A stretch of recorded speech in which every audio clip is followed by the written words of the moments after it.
Hi, my name is Carla Medina, and I was assigned the topic of the Family Medical Leave Act, also known as FMLA. It's a law that was signed by Congress in January of 1993. It's intended for all public agencies and businesses that have 50 or more employees within a 75-mile radius. It's a law that is administered by the U.S. Department of Labor. For federal employees, FMLA is administered by their personal management, and for the military, FMLA was recently added to their military family leave in 2008. This law is intended for certain employees to take leave unpaid for up to 12 weeks. It gives the employee job protection during this leave, and it also allows the employee to keep any group health, life, or disability insurance that they had prior to taking leave. The employee can only request this leave for certain reasons, which is the birth or care of a newborn child to the employee, the placement of a child, adoption, or foster care to the employee, being the caregiver to an immediate family member with a serious health condition. To the employee, the immediate family member must either be parent, spouse, or children. And also, if the employee is considered seriously ill or have a serious health condition, they can take leave as well. For military families, they can take this leave if they're considered covered active duty or have a 26 work weeks within 12 months, and they have either they are seriously injured or have a serious illness.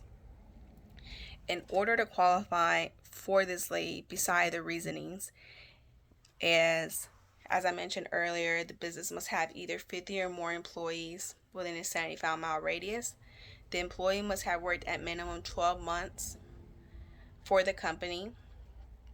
And also within that 12 months, the employee must have worked at minimum 1,250 hours, which is equivalent to 156 days within that 12-month period. It's important to note if the employee had any leave due to pregnancy complications during this time, it can be counted against that 12-week period that FMLA covers.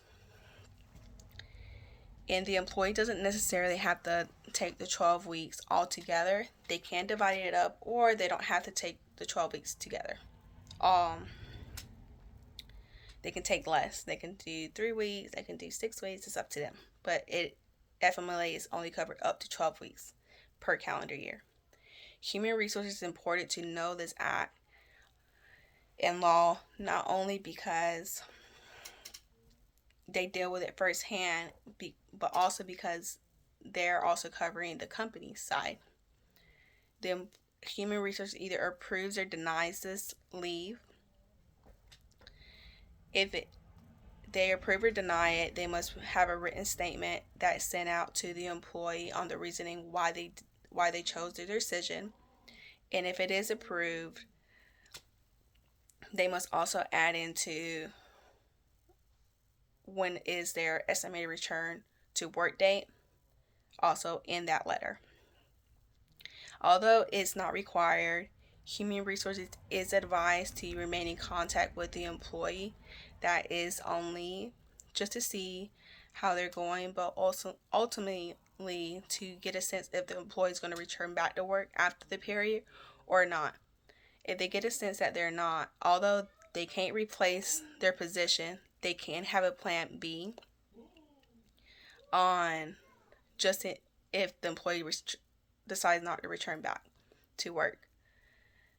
Besides also ensuring that the position is not filled, they must also honor any unconditional bonuses that the company may have had and give it to the employee if it's considered unconditional.